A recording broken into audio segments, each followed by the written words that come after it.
this is over, I'm gonna need somebody to hit me with a stick again. Welcome back to Talking Dragon Age, the show where I talk about Dragon Age. This episode is about classes and why they're stupid. Now, I should say that this episode is not about combat. I have so many things to say about that, it will get its own episode later. Today, I'm just focusing on the more subtle consequences of having a class system. I'm not sure how else to say that. Well, regardless, this is definitely my number one issue with the whole series, and that is saying something. I'll be honest. For me, the first two games were borderline unplayable if you weren't a rogue. Especially 2. If you regularly played that as a warrior or a mage, kudos to you. I don't know how you did it. Here's why I feel this way. It has nothing to do with combat, it has to do with lockpicking. If you were not a rogue, you had to have a rogue with you at all times if you're a completionist like me. That is extremely annoying, especially for Dragon Age, where one of its greatest strengths, that is hard to say, are its characters. So, instead of bringing who I like, or who might have interesting dialogue, the game is practically forcing me to choose a party based on class rather than personality. I don't want to. If you force choice, it is not choice.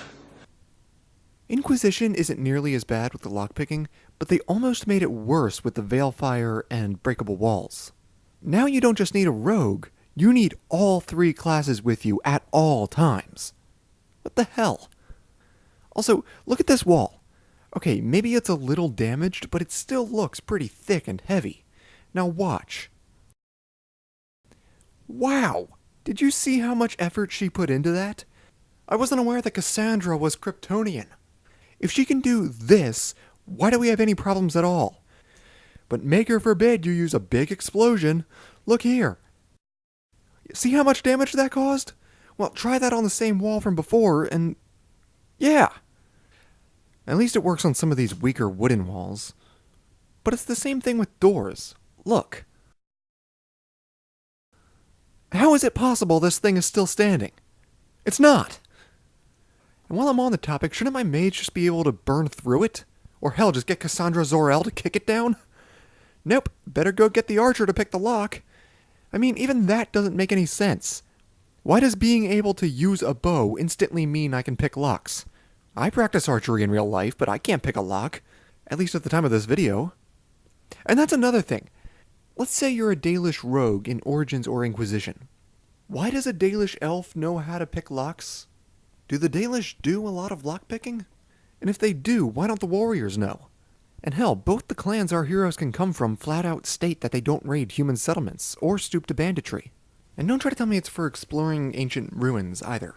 Ancient ruins don't have a lot of conventional locks. Only really ineffective magical puzzle locks that apparently anyone can solve. So I can see maybe 1 or 2 people in a clan learning, but they certainly don't do enough of it to justify teaching every single one of their hunters. And again, the warriors don't know. Why not? Hell, what if I'm a dwarf in the Carta, where stealing stuff is a big part of my background? Because I use a sword, I'm somehow incapable of learning how to pick locks. Same thing with the mage. There's no real reason why they can't learn to do it. And another thing, say I am a mage, but I don't want to learn combat spells. Why can I not just pick up a sword and fight with that? There's even a character who does that in Jaws of Hakon, the scout who got possessed after his friend died. He said that before he got possessed, he had joined the Inquisition and learned to use a sword because he wasn't good at using magic to fight. So I really don't get it. Why can't I hit people with a sword just because I'm a mage? Or why can't I pick locks just because I use a sword? Why do explosions not break down walls, but gently kicking it does? Why can I not burn through this wooden door? With things like this, it's like they're trying to make up reasons for me to diversify my party for combat, despite the fact that I shouldn't even have to in the first place. This really bothers me because, like I said before, the characters are one of the best things about the games. And because of that, the game incentivizes me to bring the characters who I actually want by my side, yet the gameplay incentivizes me to choose based on their class. So, I guess that's it for now.